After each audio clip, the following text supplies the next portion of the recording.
Okay, Ann and Jelani, you guys are the only two that are submitting images, so these video critique sessions tend to be a little bit longer. So I apologize for the brevity of it, but you guys get a little bit more personalized one-on-one attention. So for this very first assignment, it is really just a very simple technical exercise. And it's one that's really critical because it teaches you to adjust the shutter settings on your camera.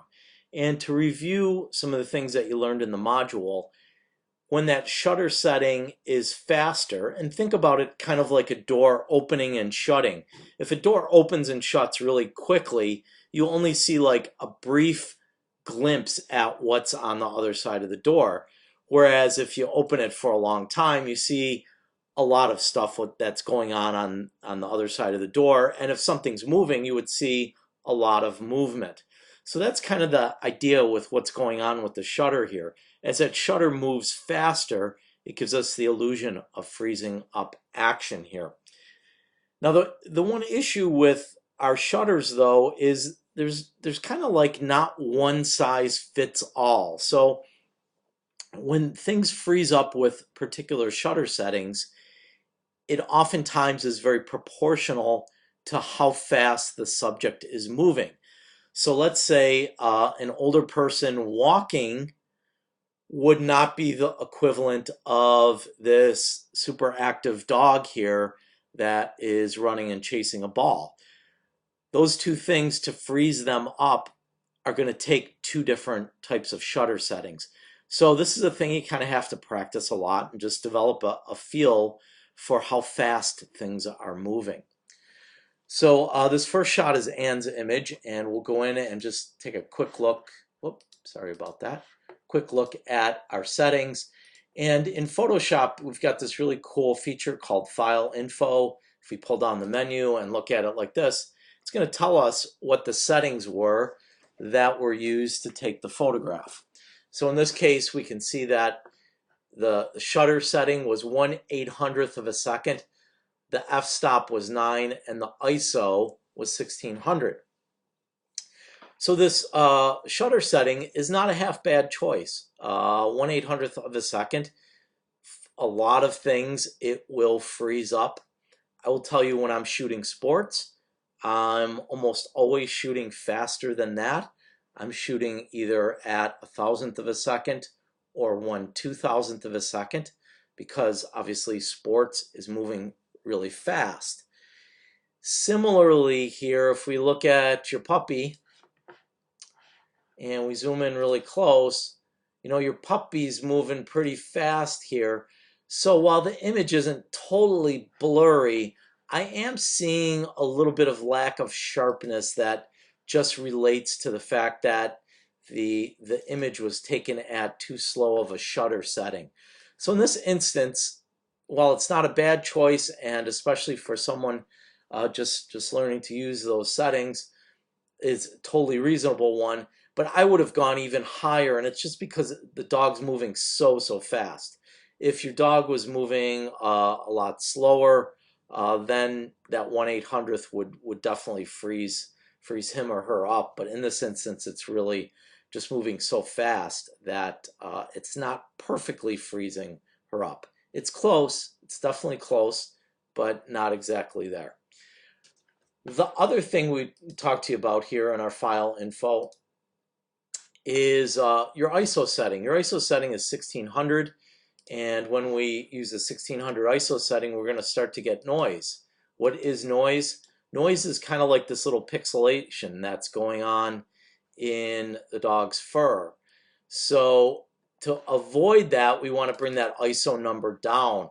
And especially when we're working inside, if you recall in the module, it talks about sunny days. We want to use somewhere around 50 to 200. And then on cloudy days, 400 to 800. And then inside or really dark situations, anything above 800. In this situation, it looks to me like it's an overcast day, so probably the wise choice would have been to use an ISO setting of 400 or 800. Now the consequence of that, of course, would be that we would have to either change this shutter setting or this aperture setting to get correct exposure. So when we half this ISO setting, if we took it down to 800, we would have to take this f-stop down one full stop, which would take us down to about an f-stop of 5.6, which would be perfectly fine here. So probably what I would do is take this ISO down to 800. I drop this f-stop actually down to an f-stop of 4, go even farther down to let more light in, and then I'd increase the shutter setting somewhere around 1,000 or 1,500 or a 2,000th, and that's going to freeze the dog up perfectly. So you know, you got a good start here, and all the choices that you made are pretty logical ones, but I think we can tweak them just a little bit to get a little bit better image. And then your blurred shot here, I think this is a great example of a blurred shot. I think you've done really well on this, and oh gosh, you're at 800th of a second. It's kind of interesting here that you're shooting both your blurred and your frozen shot, or maybe this was intended to be your frozen shot, but we definitely can see the blurring going on right there. There's very clear blurring. So with this, you can see that just the face of your dog is moving so fast when he or she's shaking her head that the movement is just too fast for that shutter setting. So you really have to increase that again, you know, probably at least to 1/2000th of a second. And I do it the same way. I'd reduce that aperture setting and then increase the shutter setting to get there. And then here's your flowing water shot. And we go in here and we can see your exposure is a half a second or 0.5 seconds. It's the same.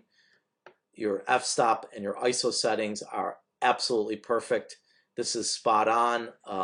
You know, technically speaking, you totally nailed this shot.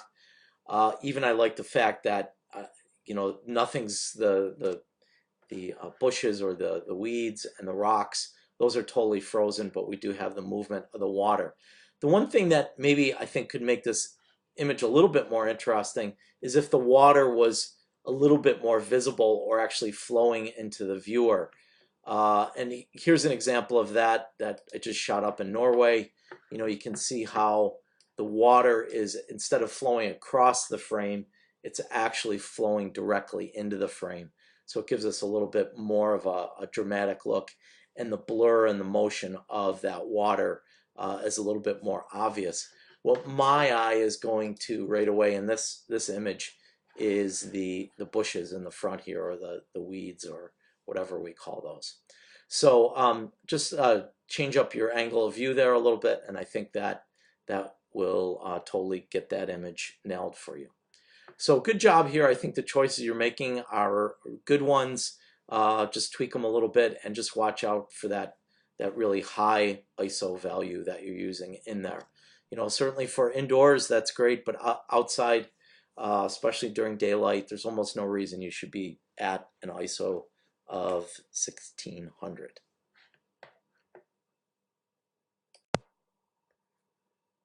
So next up we have Jelani's photos. So he did a quarter that basically was kind of wobbling or spinning down on a table.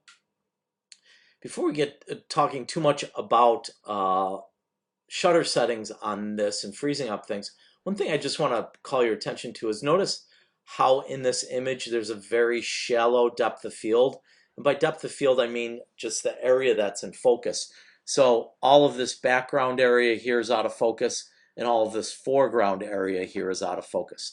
Really good example of a shallow depth of field or small depth of field. And this also is very inherent with when we tend to get really close to objects.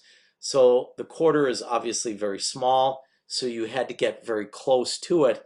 And when you do that, we oftentimes just very much as sort of a natural optical effect get this very shallow depth field in there. So something to think about if, for example, down the road, if you're shooting flowers or bugs or anything that you have to get real close, you got to watch out because your area of focus is only going to be very, very, very small.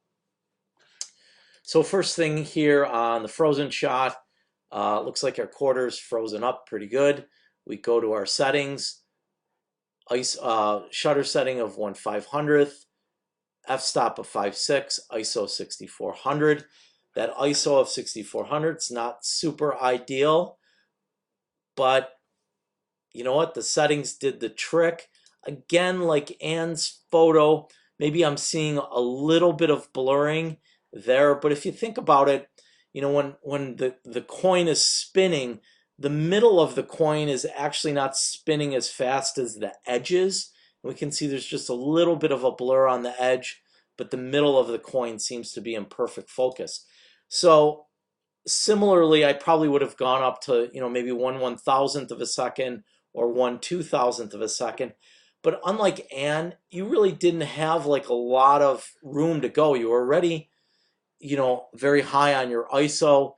You were likely at the minimum f-stop you could go. You couldn't go any lower, so you couldn't let any more light into the camera to get a faster shutter setting.